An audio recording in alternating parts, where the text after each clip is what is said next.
পাষাণ হয়ে যায়।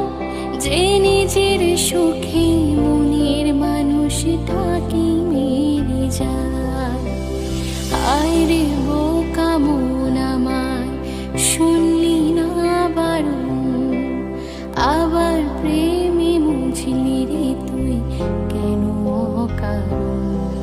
রোজ বুক ভেঙে তুই গেলি কেঁদে, সাত কি মেটে না, কেন খোঁজলি আবার সেই পাষাণ এক মনের দিয়ে।